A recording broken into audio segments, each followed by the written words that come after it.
मैं अंधुले की टेक तेरा नाम खुंदकारा। मैं गरीब मैं मस्कीन तेरा नाम है आधारा। इन अंधेरों भरी राहों में, इन तूफानों में अगर इस समय कोई हमारा सहारा है, वो परमात्मा का नाम और आराध्य गुरुदेव के वो वचन। सज्जनों, कहते हैं कि वो लोग बहुत भाग्यशाली होते हैं जिन्हें अपने जीवन में अपना सब कुछ खो करके गुरु का प्यार मिल जाता है। गुरु का प्यार मिलना सहज कार्य नहीं है, बड़े भाग्यशाली लोगों को मिलता है। और हम सब लोग भाग्यशाली हैं जिन पर गुरु महाराज जी ने अपना प्यार खूब लुटाया है। गुरु महाराज जी की समाधि से कुछ समय पहले रात्रि का समय था और हमारे गुरुदेव हमारे समक्ष सिंहासन पर विराजमान थे। तो मैंने उस समय रूमी की कुछ कविताओं में से कुछ बातों को लिया। उसमें एक कविता थी जिसमें रूमी लिखते हैं कि नहीं भूलती वो मुझे रात, जब मैं कमरे की छत पे बैठा था, एक चांद आकाश में था और दूसरा चांद मेरा मुर्शद, मेरा गुरु मेरे सामने बैठा था। और उस रात्रि में जो आकाश वाले चांद की जो रोशनी थी, वो मेरे सामने बैठे चांद की रोशनी के आगे बहुत फीकी पड़ रही थी।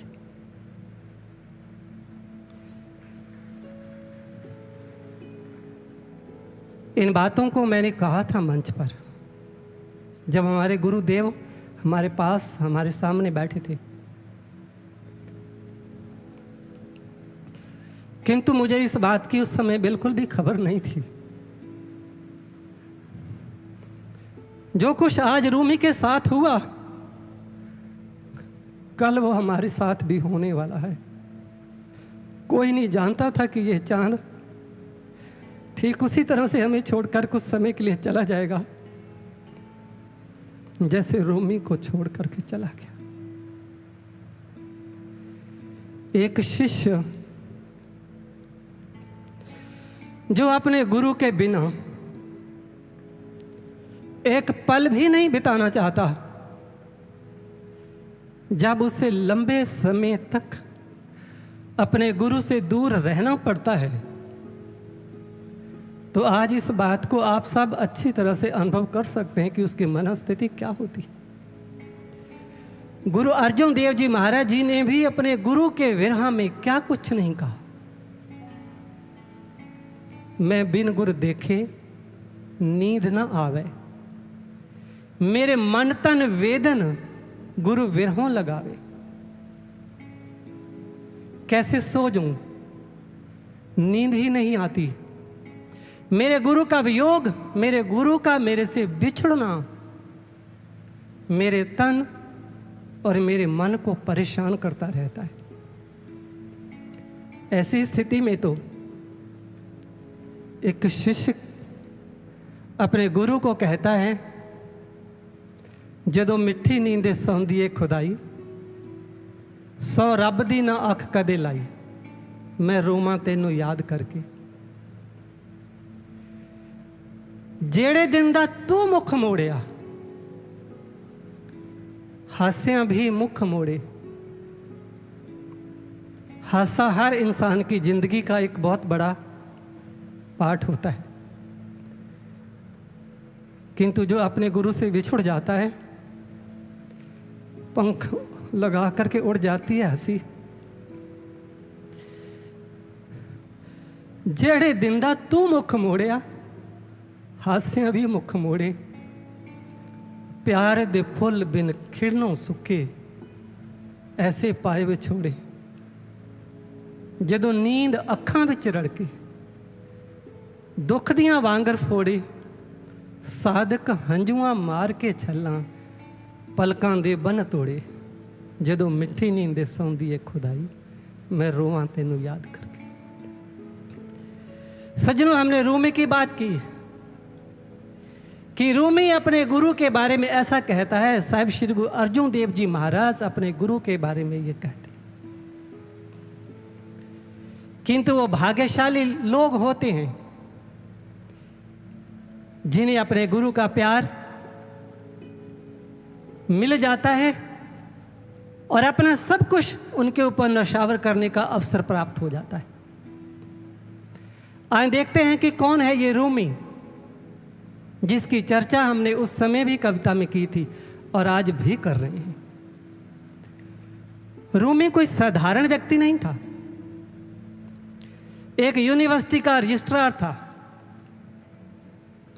उसने बहुत सारी किताबें लिखी थी और ढेरों किताबें उसने पढ़ी थी। एक समय ऐसा आता है, रूमी एक नदी के किनारे अपनी एक कुटिया बना करके बैठा है, कुछ किताबें लिखने का प्रयास कर रहा है। उधर से एक फकीर आता है, फटे पुराने कपड़े हैं उसके, पढ़ा लिखा तो लग ही नहीं सकता। तो उसने आकर के जब रूमी को देखा तो उसको बुलाया, कहता कैसे हो। और रूमी ने थोड़ा ध्यान ऊपर दिया, सोचा कोई पागल होगा, कोई ऐसे होगा, ध्यान ही नहीं दिया। उसने फिर से कहा कैसे हो आप। रूमी ने अब तो सिर भी ऊपर नहीं उठाया। तो सम्मश ने, उस फकीर ने क्या किया, जो उसके पास किताबें पड़ी थी सारी उठा करके नदी में फेंक दी। अब रूमी को लगा कि ये सब तो गड़बड़ कर रहा है। उसने कहा कि ये क्या किया तूने, मेरे पूरे जीवन की मेहनत जो थी तूने नदी में बहा दी। लेकिन वो सम्मश तबरेज हंसता है। रूमी कहता है कि तुम्हें पता नहीं है तूने क्या किया है। तो सम्मश क्या करता है, नदी में छलांग लगाता है, वहां से किताबें निकाल के उनके सामने फिर से रख देता है। किताबें एकदम से सूखी थी। अब रूमी को लगता है कि यह कोई साधारण व्यक्ति नहीं है। उसने उसके कदमों पर अपना सर रख लिया, उनसे प्रार्थना की कि आप बताएं आप कौन हैं। तो सम्मश उन्हें ब्रह्म ज्ञान के बारे में बताते हैं। बहुत समय तक वो उनके साथ रहने का प्रयास करता है, लेकिन उसे बार बार दूर भेज देते। किंतु उनकी दृढ़ता देख करके एक समय ऐसा आता है, सम्मश तबरेज रूमी को दीक्षित कर देते हैं। और अब जब रूमी ने अपने भीतर के जगत में उसे देखा तो बस अपने गुरु के लिए एक पागलपन था जो हर शिष्य में होना ही चाहिए, कि उसे देखे बिना रहा ही नहीं जाता। लेकिन ये समय एक जैसा किसी पर नहीं रहता। समय वो भी आ गया रूमी पर कि जिस दिन रूमी का गुरु सम्मश तबरेज उसे छोड़ करके चला गया। रूमी गलियों में भटकता है, जंगलों में भटकता है, आवाजें देता है, ओ मेरे सम्मश तुम कहाँ चले गए हो, मैंने तुम्हें कहाँ कहाँ नहीं ढूंढा, मैं क्या करूं। रूमी की आंखों में से आंसू बहते हैं। रूमी कभी किसी को पूछता है तो कभी किसी को पूछता है। गुरु के विरह में जीना बहुत मुश्किल होता है। ऐसी ही घटना घटती है उस समय जब स्वामी विवेकानंद जी नरेंद्र अपने गुरु ठाकुर रामकृष्ण परमहंस के पास बैठे हैं। ठाकुर चारपाई पर लेटे हुए हैं। उनकी तबीयत बहुत खराब है, बहुत मुश्किल जीना लग रहा है। और उस समय नरेंद्र सोचता है, नरेंद्र को लगता है कि अभी तो किनारा कहीं दिखाई भी नहीं देता और नाव इस तूफान में मुझे छोड़ना चाहती है। मैं क्या करूंगा? तो क्या होता है, रात भर नरेंद्र अपने गुरु के पास बैठा रहता है, जागता रहता है, रोता रहता है। और जब सुबह हुई, मां शारदा नाश्ता लेकर आई तो ठाकुर ने उस नाश्ते को देख करके मुंह दूसरी तरफ कर लिया। अब तो ऐसे लगा नरेंद्र को कि जैसे पांव तले में से जमीन खिसक गई हो। मां शारदा के हाथों से वो थाली जो थी वो गिर गई, क्योंकि ठाकुर ने एक दिन कहा था, क्योंकि जब ठाकुर प्रवचन करते करते ही उठ करके किचन में चले जाते, अच्छा बताओ क्या बनाया आज, तो मां शारदा कहती कि लोग क्या कहेंगे, आप भगवान का परमात्मा का प्रवचन करते हो और खाने के लिए इतना आपको ऐसे होता है। तो ठाकुर ने कहा था, इसी भोजन से तो मैं जुड़ा हुआ हूं, किस धरती पर हूं, नहीं तो मैं चला जाऊंगा। जिस दिन मैंने इस भोजन का परित्याग कर दिया, 3 दिन के बाद मेरा इस धरती पर रहना मुश्किल हो जाएगा। तो उस समय विवेकानंद जी भी पास ही थे जब ये बात हुई थी। तो आज जब ठाकुर ने भोजन को देख करके मुख दूसरी ओर कर लिया, तो नरेंद्र ने कहा, ठाकुर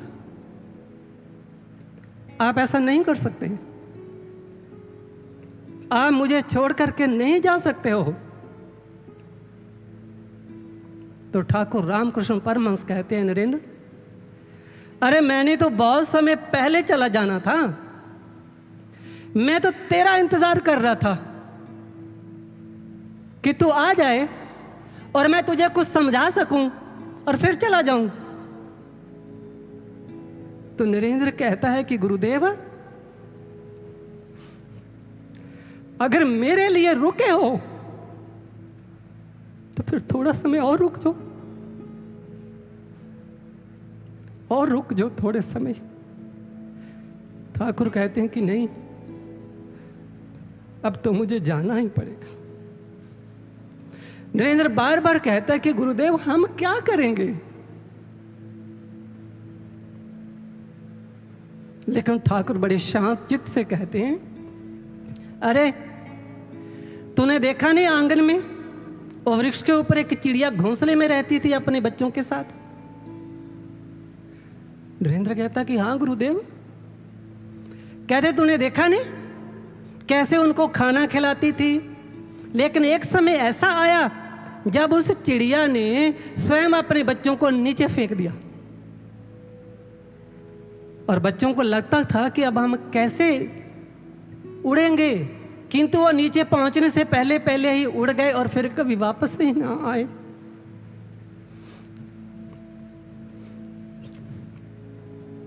तो नरेंद्र कहता है, गुरुदेव मुझे अभी उड़ना नहीं आता, कैसे करूंगा मैं। तो ठाकुर कहते हैं कि मेरे बच्चे मुझे तो जाना ही है।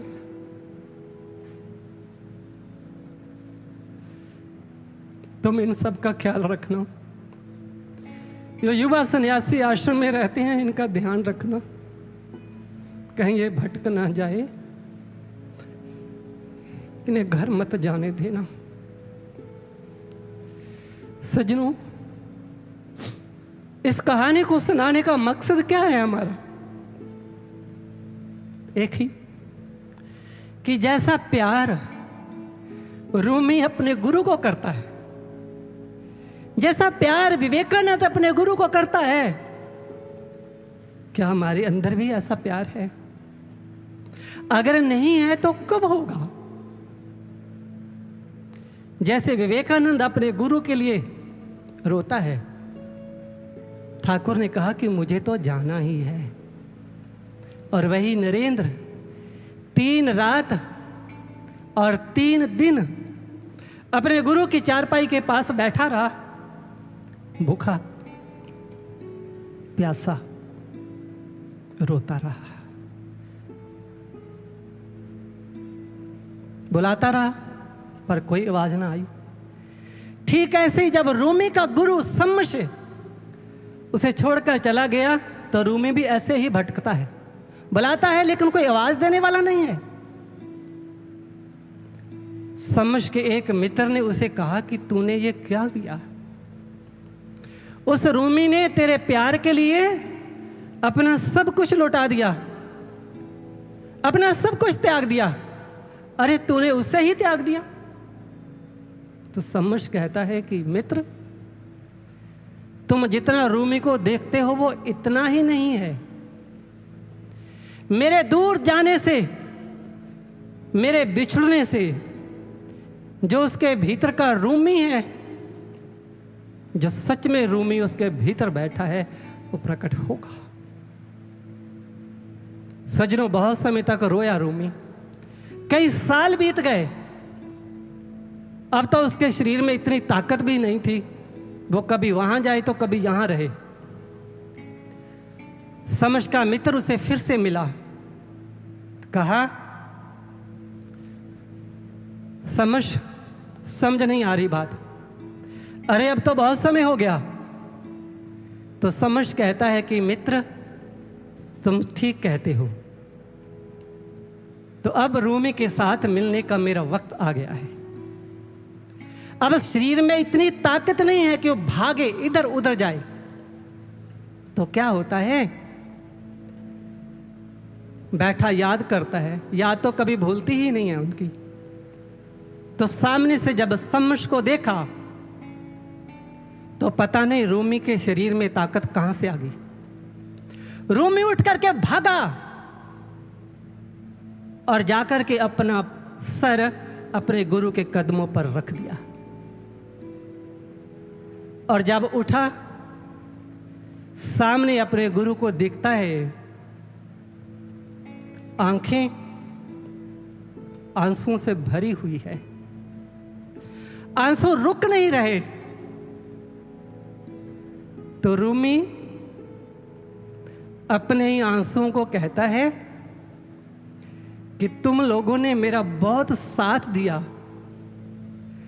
आभारी हूं मैं तुमका, लेकिन आज तुम्हारी वजह से मेरे सम्मश का चेहरा धुंधला दिखाई देता है। रुक जाओ तुम अब। लेकिन आंसू थे कि रुकने का नाम ही नहीं ले रहे थे। देख करके सम्मश ने क्या किया, अपना हाथ रूमी के सिर पे रख दिया, आंसू रुक गए। रूमी अपने गुरु को देखता है, देखता है, देखता ही रहता है। बस देखते देखते आंखें ऐसी बंद की कि फिर कभी आंख खुली ही ना। अपने गुरु के चरणों में रूमी ने अपने प्राणों का परित्याग कर दिया। क्या हमारे अंदर इतना प्यार है? सज्जनों, अगर नहीं है तो एक बार तो सोचना ही पड़ेगा कि मेरे गुरु ने मुझे क्या दिया, क्या क्या दिया गुरु ने, मेरे गुरु ने मेरे लिए क्या क्या किया। जिस ज्ञान की बात सारे के सारे धर्म ग्रंथ करते हैं, हमारे सभी शास्त्रों में लिखा हुआ है, सभी धर्म ग्रंथों में लिखा हुआ है कि परमात्मा के दो रूप होते हैं, साकार और निराकार। निराकार रूप में वो ब्रह्म, वो परमात्मा परम प्रकाश होता है, दिव्य प्रकाश होता है, और साकार रूप में वो परमात्मा गुरु के रूप में आता है। अब गुरबाणी में पढ़ते हो, सब में ज्योत, ज्योत है सोए, तिसदे चानन, सब में चानन हुए, गुरु साखी ज्योत प्रगट हुए। गुरु की कृपा से वो ज्योति प्रकट होती है। साहिब श्री गुरु नानक देव जी ने भी अपनी वाणी में लिखा, घर में घर दिखाई दे सो सतगुर पुरख सुजान, पंच शब्द तुनकार तुन तय वाजे शब्द निशान। कि गुरु वही होता है जो मेरे से शरीर में ही परमात्मा का दर्शन करवा दे। अगर हम श्रीमद् भागवत गीता की बात करें तो साफ लिखा हुआ है कि वो परमात्मा ज्योतियों की भी ज्योति है, और जब जीवन में गुरु आता है तो परमात्मा की उस ज्योति का दर्शन होता है। अब चाहे वेद पढ़े, उपनिषद पढ़े, कोई भी पढ़े। जब 7 दिन की कथा सुखदेव मुनि जी ने राजा परीक्षित को सुनाई, तो 7वें दिन में, एंड में, अंत में सुखदेव मुनि जी राजा परीक्षित के सर पर हाथ रखते हैं। हाथ रख करके कहते हैं कि राजन, अब तुम बाहर से अपना ध्यान हटा करके अपने भीतर में उस प्रकाश को उस परमात्मा की ज्योति में लगाओ जो तेरे घाटी में मैं प्रकट करने जा रहा हूं। तो गुरु महाराज जी ने वही तो किया, हम सब ने उसको अनुभव किया। जब ज्ञान मिल गया तो महाराज जी कहते हैं कि थोड़ा सत्संग वगैरह लोगों को सुनाया करो, ग्रंथों वगैरह को पढ़ा करो। तो मैं पढ़ रहा था, श्री गुरु ग्रंथ साहब जी को पढ़ रहा था, तो उसमें मैंने जब पढ़ा, लिखा हुआ था अरबद नरबद धुंधुकारा, कि वो उस समय कुछ भी, सब अंधकार ही अंधकार था, ना दिन रैन, ना चंद, ना सूरज, सुन समाध लगाइंदा। सब कुछ, ना चांद, ना तारा, ना दिन, ना रात, कुछ भी नहीं। और मैं जब पढ़ रहा था तो मैंने ये बात जब देखी तो मैंने मन में सोचा कि ऐसा ही तो अनुभव मुझे हुआ था। तो गुरु महाराज जी को मैंने दिखाया, मैंने कहा कि महाराज जी देखो ऐसा ही लिखा हुआ है। तो महाराज जी ने वेदों के भी बहुत सारे श्लोक सुना दिए कि देखो वेद में भी ये लिखा हुआ है, वेद में भी ये लिखा हुआ है। तब गुरु महाराज जी ने कहा कि श्री गुरु ग्रंथ साहब जी में भी उन्हीं महापुरुषों की वाणी है जिन्होंने अपने भीतर के जगत में सब देखा, और वेद में भी ऐसा ही है, उन्हीं ऋषियों की वाणियां हैं जिन्होंने अपने भीतर में यह सबको देखा। और साइंस भी आज यही कह रही है। क्या हमने ये प्रयास किया? कोई बिना प्रयास के गुरु महाराज जी ने सब कुछ दिखा दिया। केवल इतना ही नहीं, हम कभी फ्री में बैठे, कभी एकाग्रचित होकर के बैठे, कभी सोच कर देखें कि मेरे गुरु ने मेरे लिए क्या क्या क्या क्या किया है। मुझे याद है छोटे भवन में सत्संग था, भंडारा था, और गुरु महाराज जी ने सिगमंड फ्रॉइड के जो 3 प्रकार का उसने माइंड कहा है उसका जिक्र किया था कि पहला होता है अनकॉन्शियस माइंड, फिर सब कॉन्शियस माइंड, फिर कॉन्शियस माइंड। जो कॉन्शियस माइंड होता है वो ये होता है कि जैसे ये मेरा मोबाइल है, ये मेरा रुमाल है, सब कुछ पड़ा है, मुझे पता है कहाँ पड़ा हुआ है। और सब कॉन्शियस होता है कि इनमें से कोई चीज़ मैं रख करके कहीं भूल गया हूँ, अब मुझे याद नहीं आ रहा, लेकिन थोड़ा सा प्रेशर डालूंगा तो फिर से वो याद आ जाती है, क्योंकि वो सब कॉन्शियस में होती है। और अनकॉन्शियस में उस पर मेरा कोई भी अधिकार नहीं होता, लेकिन वो समय समय पर चीज अपने आप आती है। जैसे मैं अभी सोचता हूं, मुझे कोई कुछ भी कहे, मैंने कुछ बोलना ही नहीं है, लेकिन जब मेरा उनके साथ सामना होता है तो कुछ भी बोला जाता है, वो कहीं ना कहीं मेरे अनकॉन्शियस माइंड में होता है। तो महाराज जी ने कहा कि सिगमंड कहता है कि जो कॉन्शियस माइंड होता है वो ऐसे होता है कि लगभग 10% के आसपास होता है जो कॉन्शियस माइंड होता है, और सब कॉन्शियस भी इतना की होता है लगभग। अनकॉन्शियस बहुत बड़ा पार्ट होता है जिसके ऊपर हमारा कोई अधिकार नहीं होता। सिगमंड फ्रॉइड ने तो 3 ही बात की, लेकिन महाराज जी कहते हैं कि चौथा होता है सुपर कॉन्शियस,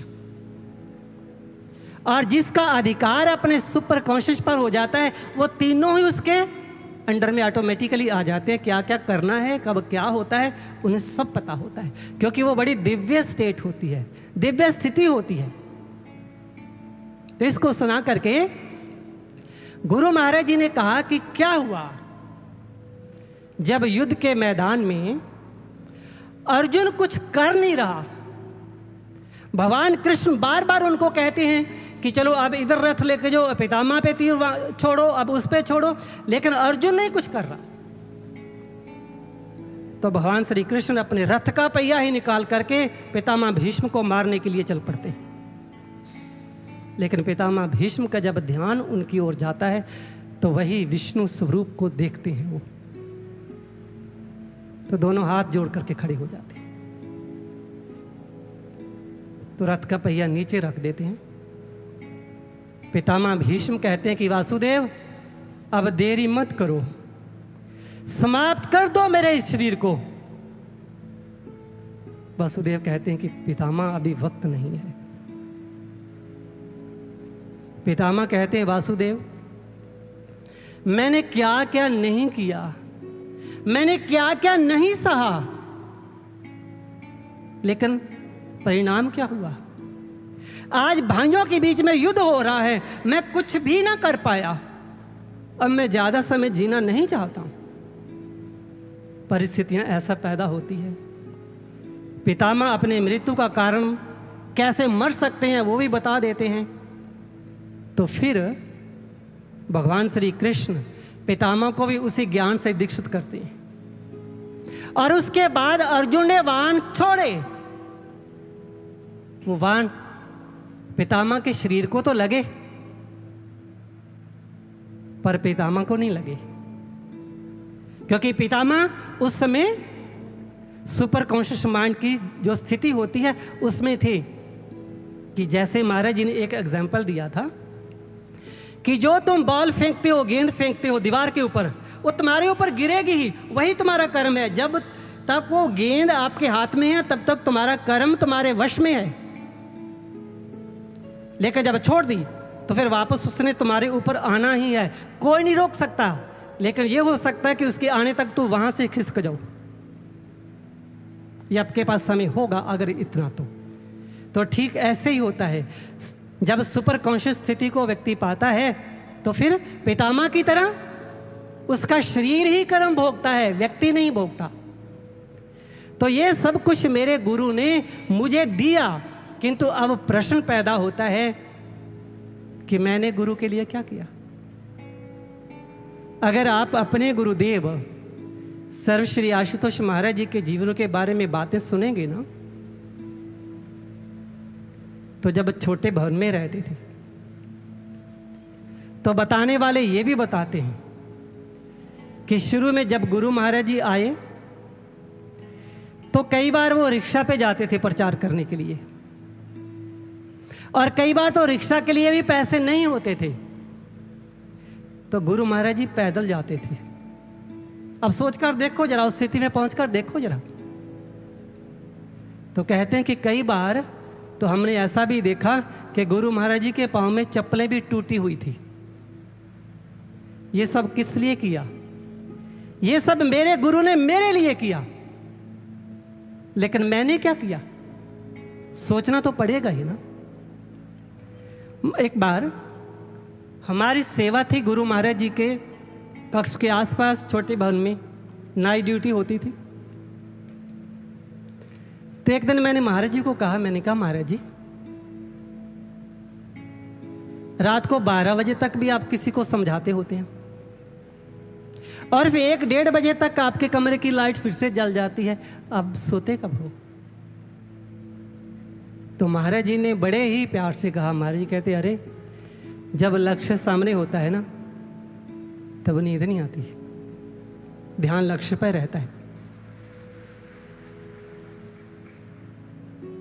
तो मैंने कहा कि महाराज जी हम तो ऐसा नहीं कर पाते, हमें तो नींद आ जाती है।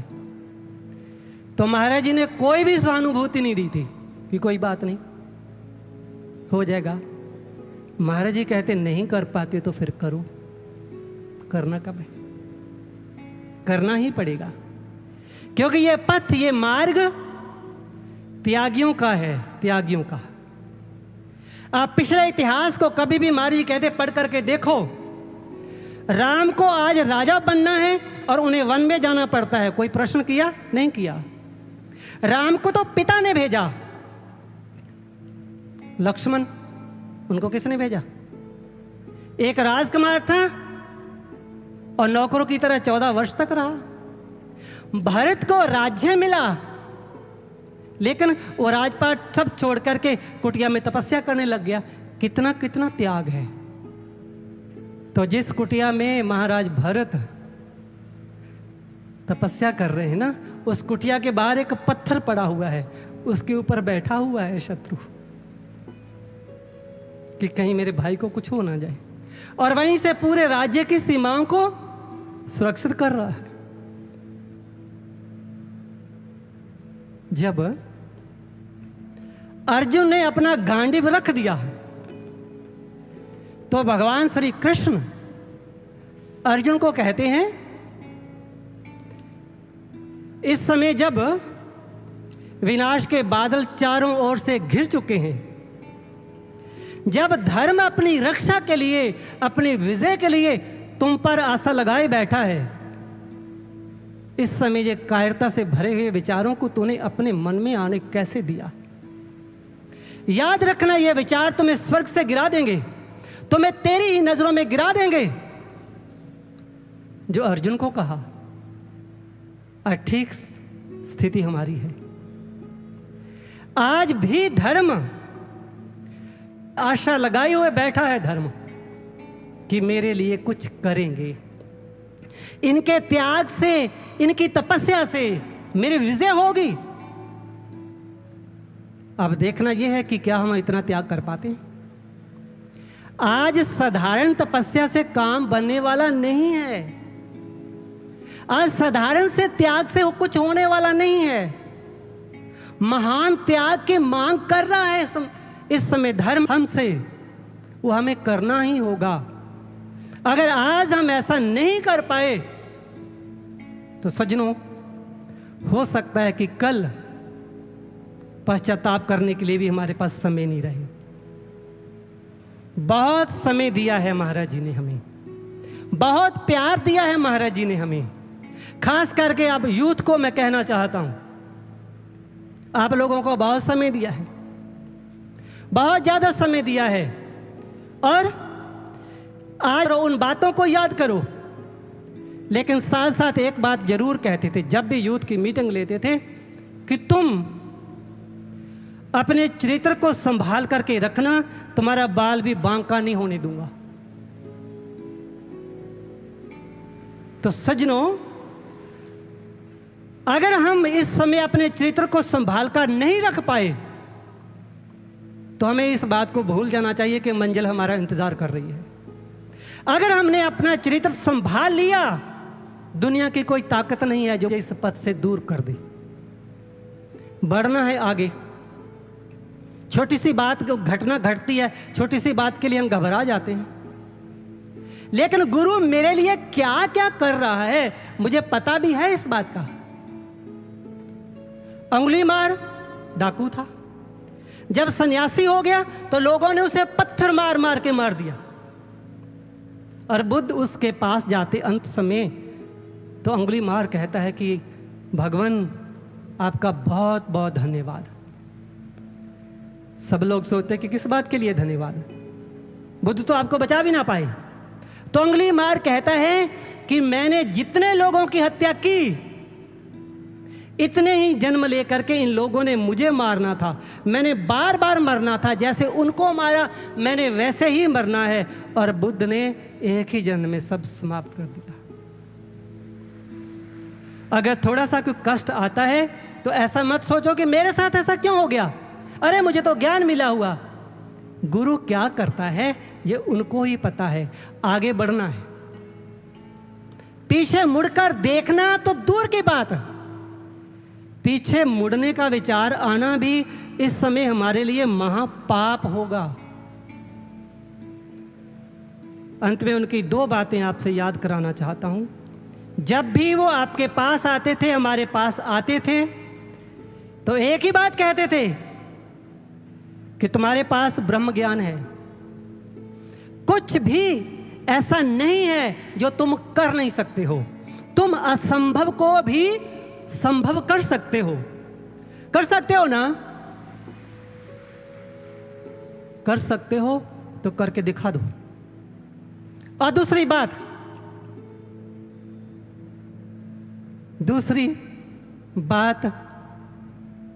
और लास्ट बात जो वो भी अंत में ही कहा करती थी, उठो, जागो और कुछ कर दिखाओ। बोलो श्री सतगुरु देव भगवान की, सच्चे दरबार की।